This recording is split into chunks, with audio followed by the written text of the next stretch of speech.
James the second best. James and Edward are engines of the same size. They both have black funnels, buffers at the front and tenders at the back. And they are both engines on Sir Topham Hatt's railway. One morning, Sir Topham Hatt brought a photographer to Tidmouth Sheds. "This year, there is to be a holiday poster for the railway," Sir Topham Hatt said, "and I need an engine to be on the poster." All the engines were very excited. James was sure his photograph would be taken. "I will look wonderful on the poster," thought James. "The engine on the Sodor Railway poster will be Edward," announced Sir Topham Hatt. Edward was delighted. But James couldn't believe it.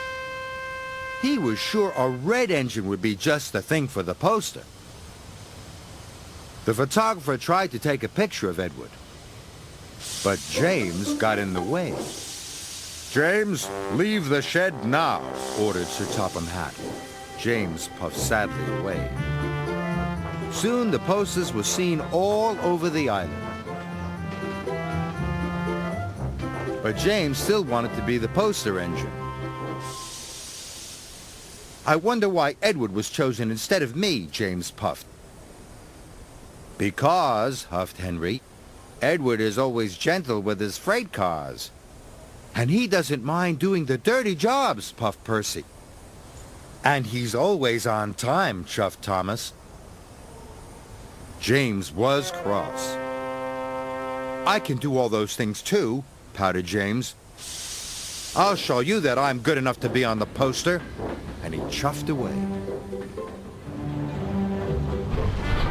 The next day, Edward and Thomas were working in the yard. Edward shunted his freight cars softly and smoothly. When James arrived, he shunted his freight cars softly and smoothly too. "See, I can be gentle just like Edward," puffed James. "I am good enough to be on a poster." "Edward finished a long time ago," teased Thomas. "He's already delivered his coal. That's why he's the poster engine." James wanted to be as good as Edward, so he raced off to collect his coal cars. James delivered dirty coal cars all afternoon. He became greasy, grimy, and grubby. And his bright, shiny red coat was soon covered in coal dust. "See," puffed James, "I can get just as dirty as Edward. I am good enough to be on a poster." But James was so dirty it took a long time to get him clean. James was soaked and scrubbed. They even brushed behind his buffers. "Your gentle shunting and getting dirty has made you late for your passengers," puffed Percy cheekily. "Edward is always on time. That's why he's the poster engine."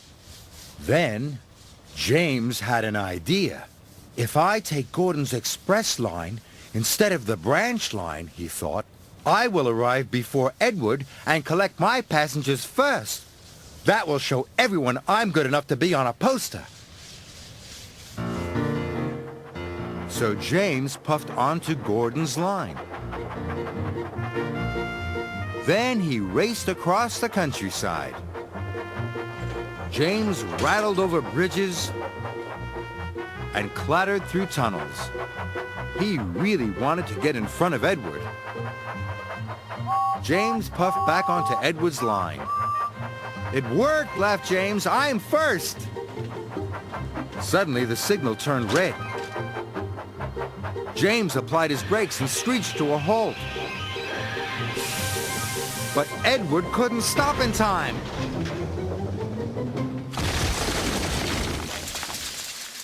"Sorry," puffed Edward. "I didn't have time to stop."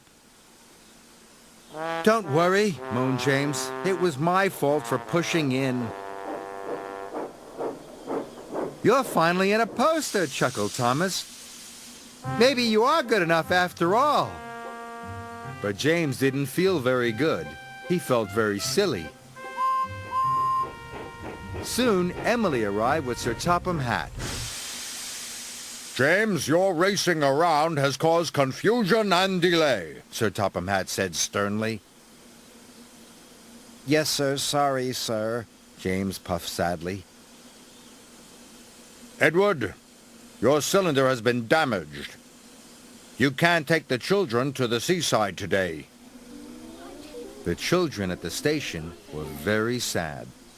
But we wanted to ride on the poster engine, the children cried. James felt worse than ever. Please, sir, James puffed. If I was a back engine, all the children could still ride on Edward. What a wonderful idea, said Sir Topham Hatt. Edward and his passenger cars were very heavy, but James pushed them slowly to the seaside. His pistons pumped and his axles ached, but James pressed on.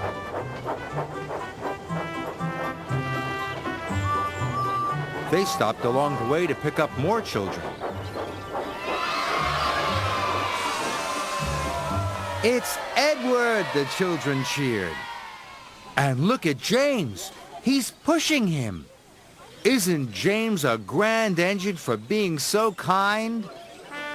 James was so proud it made his boiler bubble. He felt more useful than he had ever felt before. Even though you weren't the engine on the poster, puffed Edward, you are still really useful.